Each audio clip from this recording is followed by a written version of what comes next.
We're back with the governor's deputy press secretary, Phill Guerrero, and now we're going to talk about tax refunds. Just in the news tonight, the taxpayer lawsuit. Where are we at with that?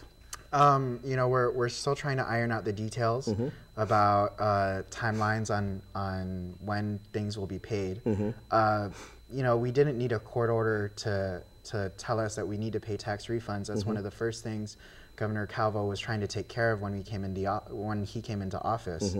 Unfortunately, one of the reasons why the tax refund lawsuit is still viable is because of the amendments that were placed in the governor's bond borrowing proposal, primarily from the Democrats, from Speaker Wampat, Senator Pangilinan, and Senator Respicio.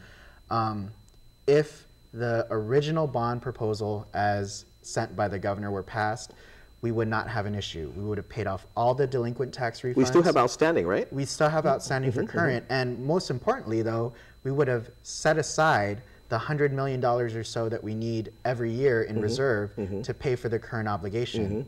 Now, you know, the Democrats fought the governor every single step of the way in this bond proposal. They changed things so that they paid other things other than tax refunds. Well, I remember the first proposal the governor sent down. They broke it up into two segments. That's why they went with the Series A and the Series B, because they broke it up. That was the genesis of the A and B, right? Well, yes. First, they didn't believe that we would get a good interest rate, low interest rate on something so huge, and that wasn't true. They're the reasons why we paid double on, you know, all of our Wall Street analysts and all of the bond fees were paid twice. Because we had to go back a second time. Because we had to go back a second time. And even going back a second time, the legislature still did not allow us to erase that debt off, refinance that debt completely. And, you know, now they're going and saying that they're the champions of tax refunds. Now they're complaining about the inability to stay current with refunds.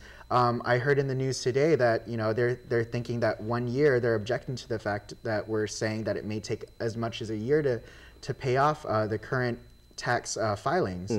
And, you know, they're the ones that wanted us to use the reserve that we were building to pay off past obligations, which is not the spirit of a reserve. Sure. But the problem is when you don't have a reserve, once January 15th happens all the way to April 15th, you're stuck with another $100 million to try to find a pay. And now a court is going to order that between 6 months to a year, all tax refunds need to be paid. And really, that would have been accomplished had the legislature stuck with the original bond proposal. And their infinite wisdom, they didn't, and now we're here today. No, let me ask you this, Phill. Based on the receivables, what we bring in, even if we settle for maybe a year to pay unpaid tax refunds, okay? With what is coming in and what is going out, we're paying out. Do you think the government can keep to that promise of 1 year? Not without the spending cuts proposal that the governor has sent forth. That again is primarily getting resistance from the legislature. So it's kind of like they're talking with out of both sides of their mouth. At one they want to pay tax refunds as much as possible, and on the other end they don't want to make the tough decision to cut money, to cut spending, so that we can pay the tax refunds on time.